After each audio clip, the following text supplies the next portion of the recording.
Vamos a presentar a continuación al doctor Freddy Guevara. Él es médico internista, infectólogo institucional de la Unidad de Inmunocomprometidos y de Infectología Crítica, y es el jefe nacional del Departamento de Enfermedades Infecciosas de Colsanitas. Freddy nos va a contar sobre el citomegalovirus, experiencias con profilaxis y terapia anticipada. Gracias, Freddy. Posterior a la conferencia del doctor Freddy, vamos a dar un espacio para las preguntas de citomegalovirus y luego continuaremos con las conferencias del doctor Montoya y el doctor Roncancio.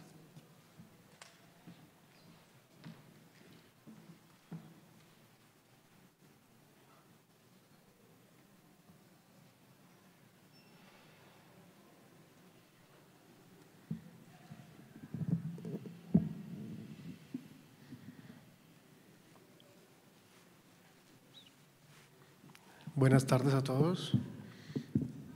Bueno, muchas gracias por su asistencia, por estar aquí y estar interesados en el tema.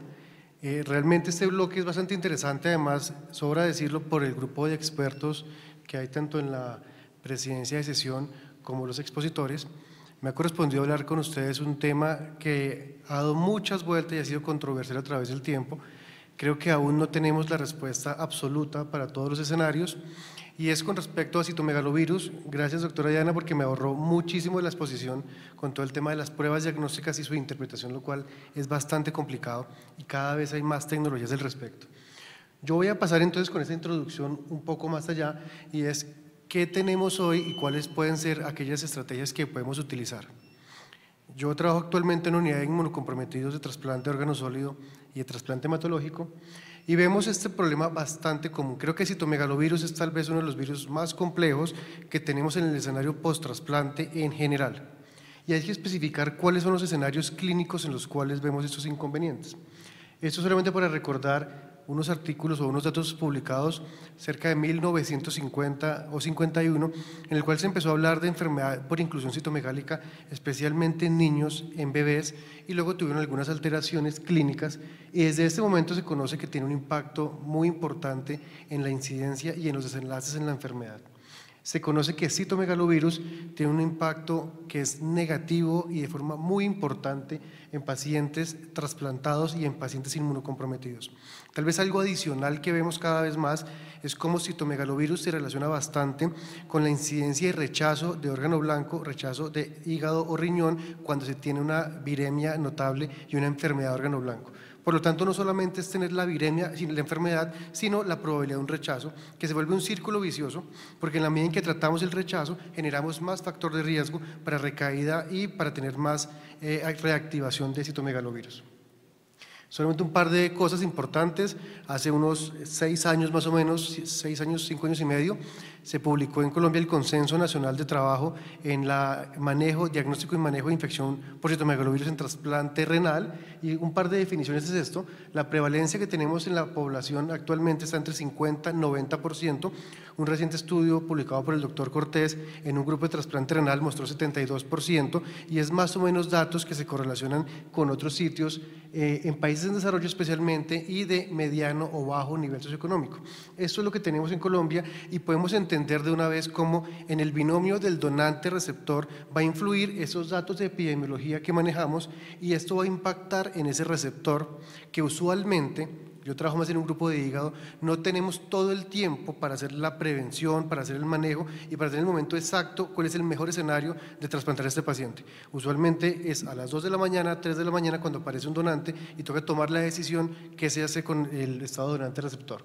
Encontramos que el estado de viremia asintomática sí existe, y por eso me ayudó mucho la anterior conferencia, porque la correlación entre viremia y enfermedad de órgano blanco no está absolutamente clara, no es directamente proporcional.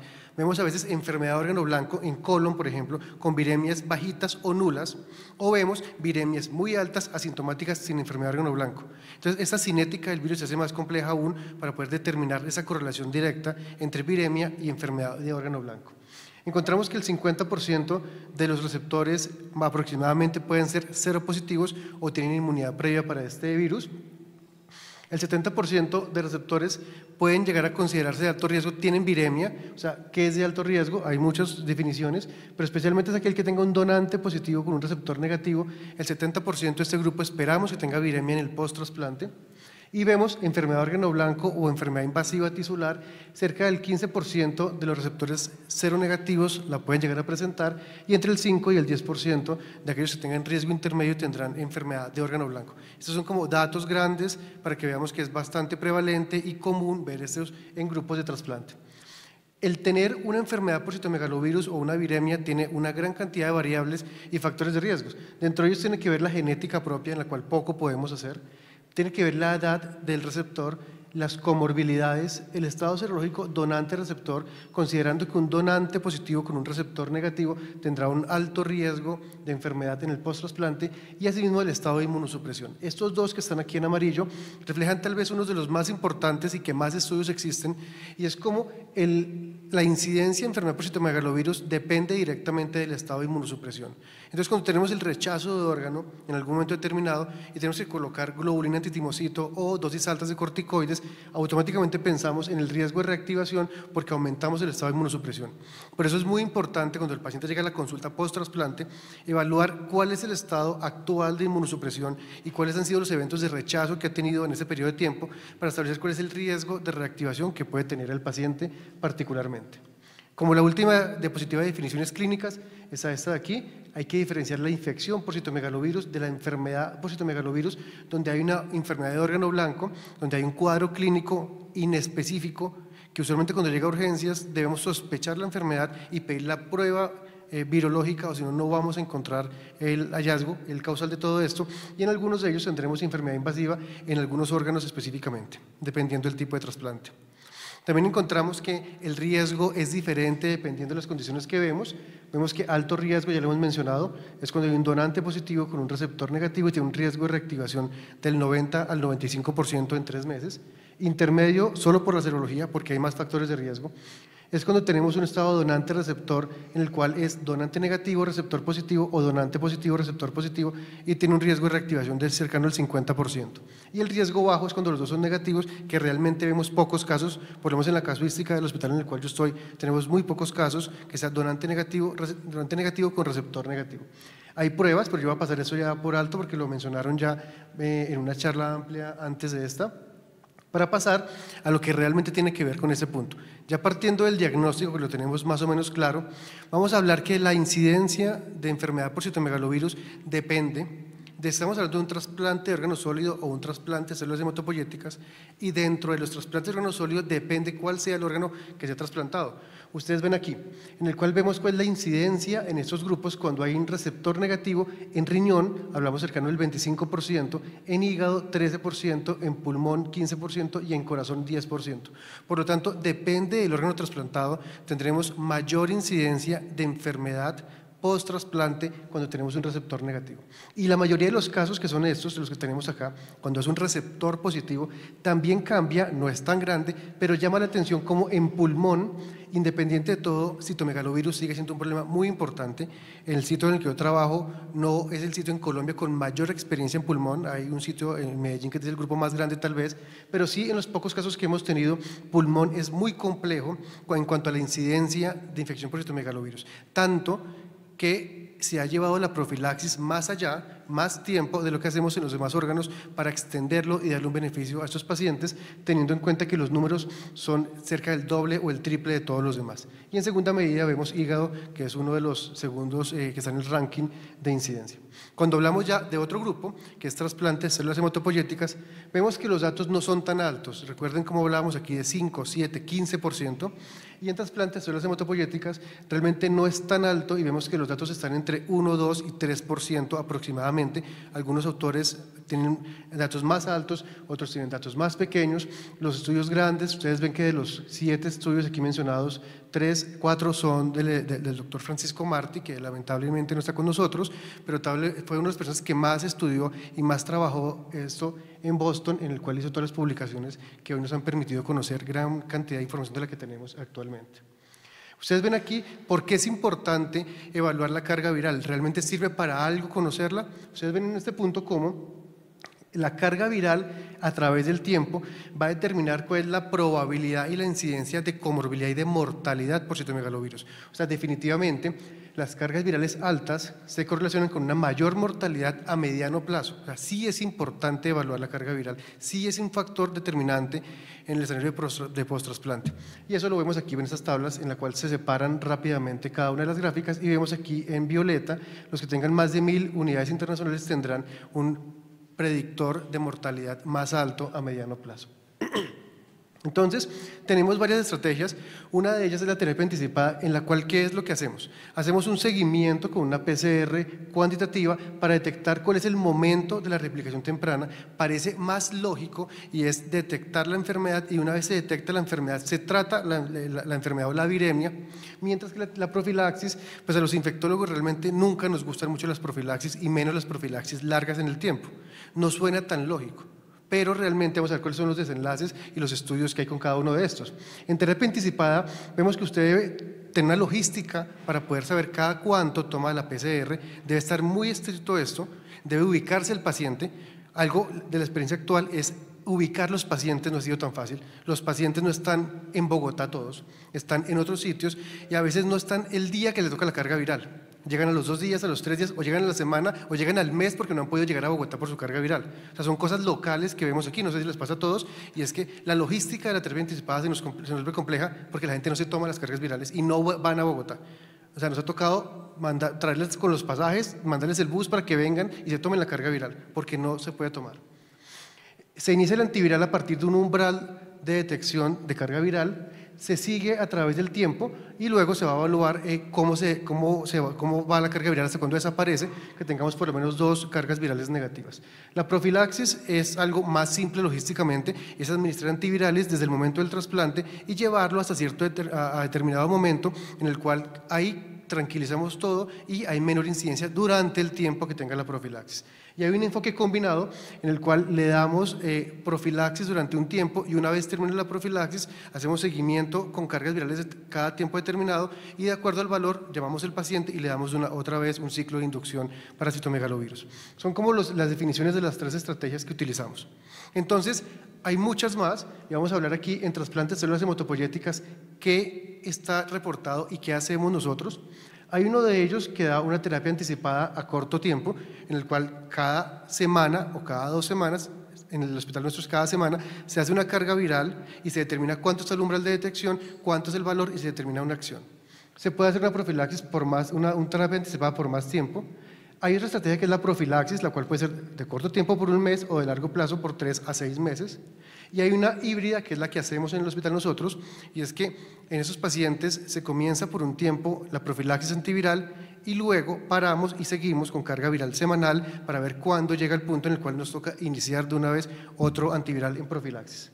Las demás estrategias realmente no las tenemos disponibles. Yo creo que ahora en las preguntas podemos ver si alguien tiene experiencia en estas y nos puede contar cómo les ha ido con respecto a la vacunación y a las terapias de control y monitoreo inmunológico en estos pacientes. En trasplante órgano sólido es algo muy parecido, también hacemos la misma estrategia y es una terapia híbrida en la cual les damos de entrada profilaxis por un tiempo que no nos hemos puesto de acuerdo, usualmente es 3 meses, pero algunos pacientes tenemos que extenderla por el nivel de inmunosupresión y luego hacemos cargas virales y determinamos cuándo iniciamos o no la terapia. Entonces, esta es la estrategia que hacemos en mi hospital, pero como vemos, vamos a ver la experiencia de los demás, cuáles son aquellas estrategias que consideran que es la más adecuada. Entonces, tenemos varios desafíos, especialmente con la estrategia de prevención.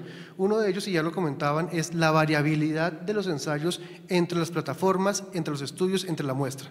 No voy a ampliar esto porque ya lo tocaron, pero esto es muy, muy importante para establecer cómo va a ser el seguimiento. Lo grave para nosotros es la logística. Estar llamando a los pacientes y que cumplan es muy difícil y por lo tanto no se hacen las cargas virales el día que tienen que ser. Hay unos costos asociados obviamente a hacer la carga viral y la prueba de laboratorio y algo importante es la falta de consenso como lo vimos ahora y es el umbral de detección, a partir de cuándo lo vamos a colocar. Algunos estudios hablan de 2.000 a 5.000, pero nos dejan un rango muy grande.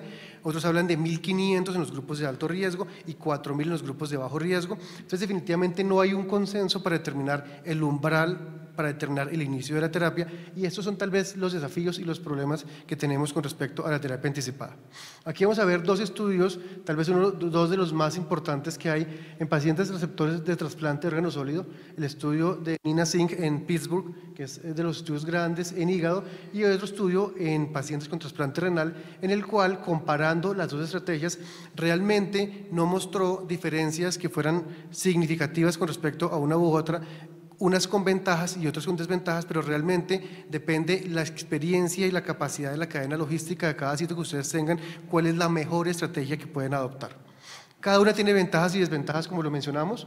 La profilaxis tiene ventajas, sí, es que parece relativamente sencilla, puede servir para prevenir la enfermedad por citomegalovirus mientras damos el antiviral, reduce la reactivación temprana, ya vamos a ver por qué, no requiere monitoreo de carga viral, lo cual es relativo, nosotros hacemos algún monitoreo a través de la profilaxis, y una de las ventajas que tiene es que la enfermedad puede ocurrir sin viremia, y de esta forma pues estamos manejando y mitigando este riesgo.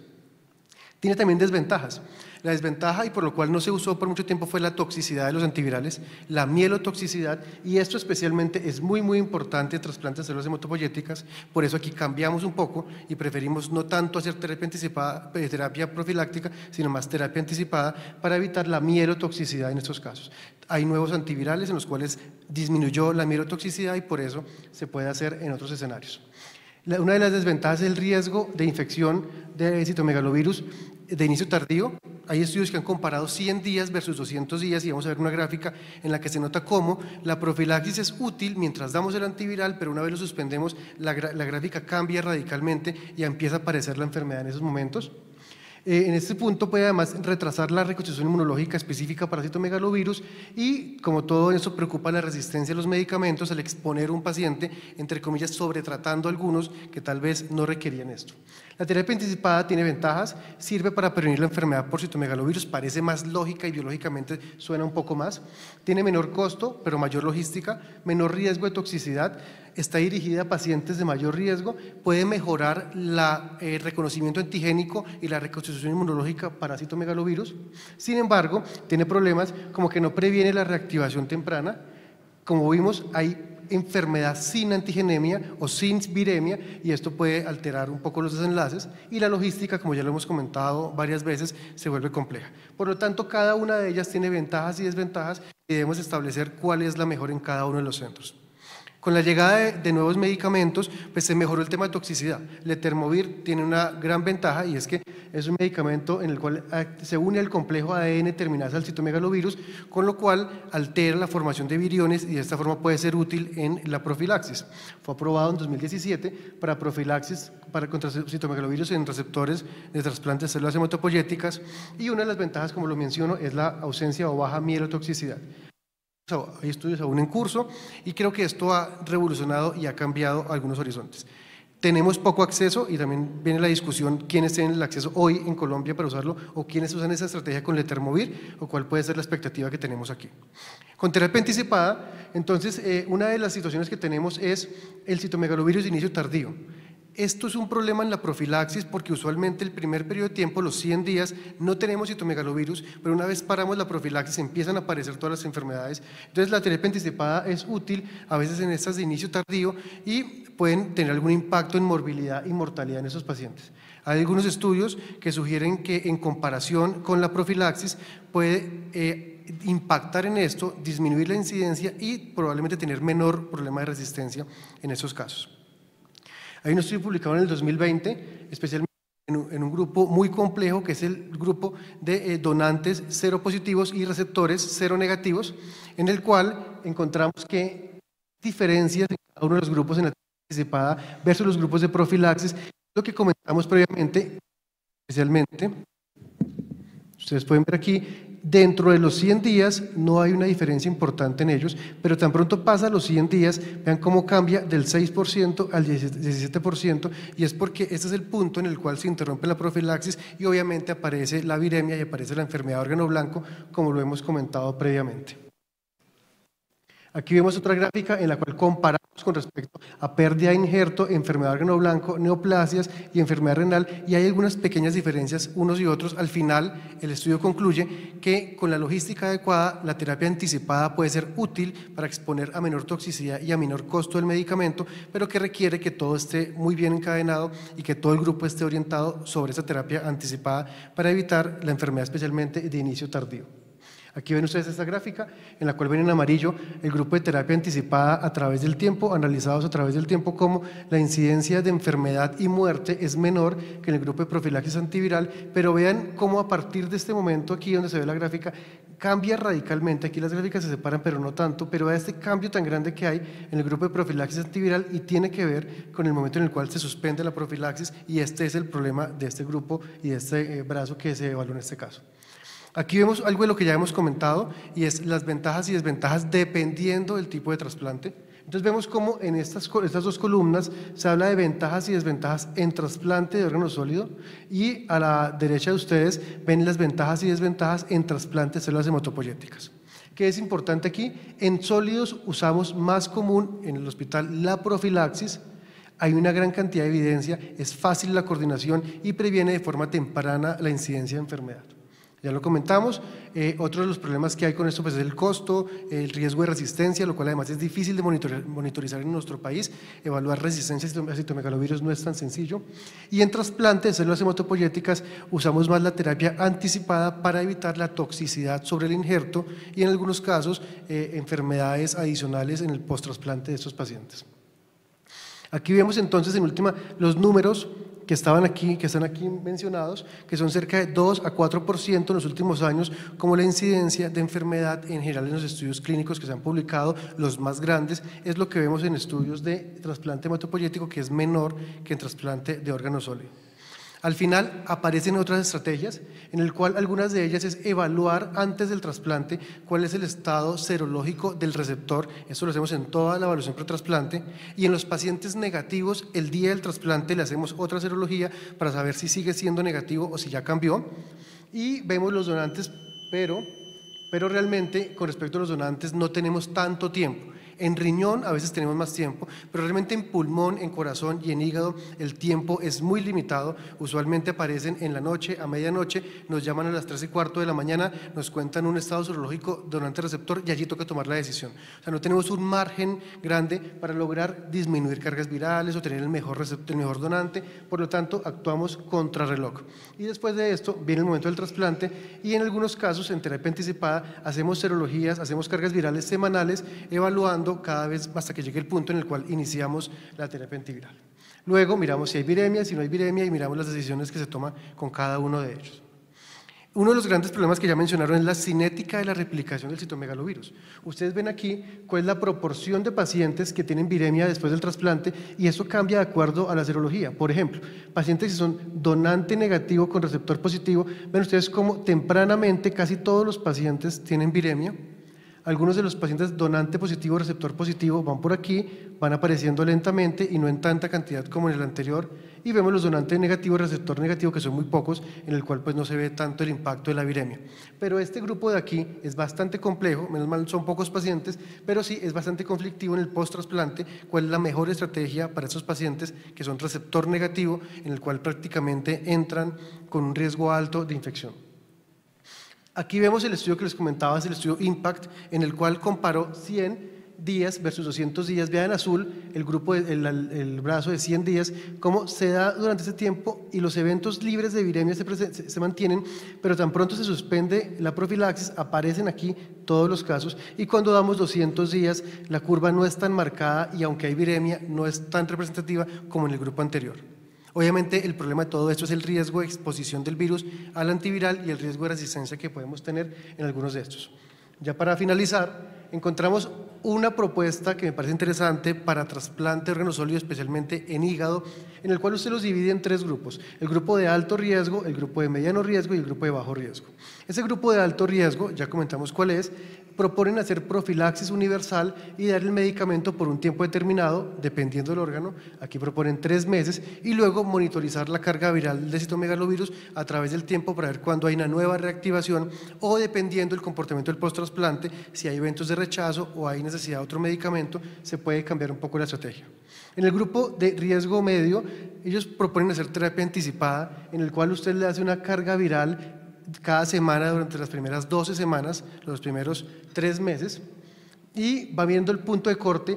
Cuando supera el punto de corte, se hace, o el umbral, se inicia medicamento y se va a llevar a través del tiempo hasta que tenga 2 cargas virales consecutivas negativas, tomadas cada una de ellas con diferencia de 1 semana.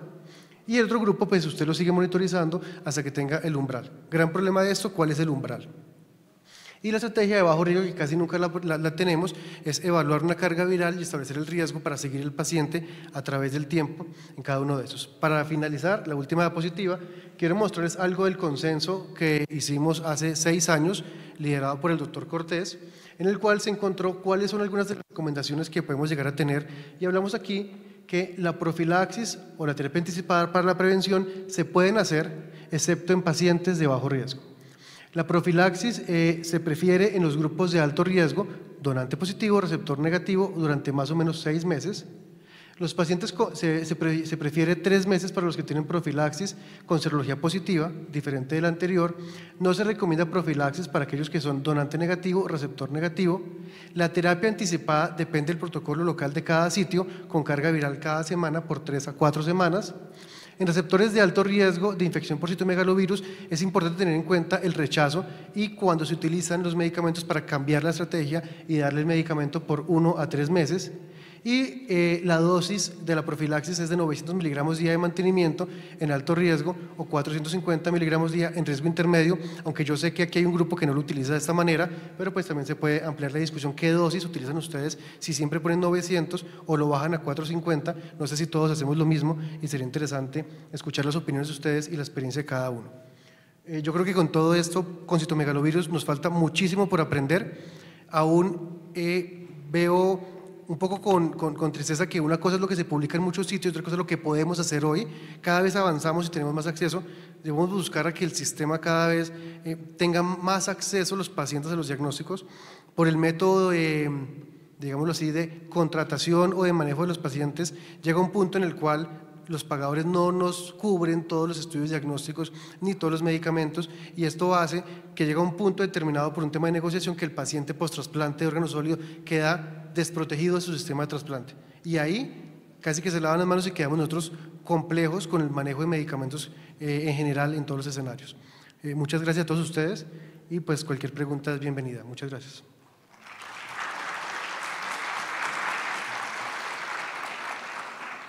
Muchas gracias, doctor Guevara, excelente conferencia. Nos mostró pues esta realidad y este panorama de la prevención y bueno, las opciones que tenemos.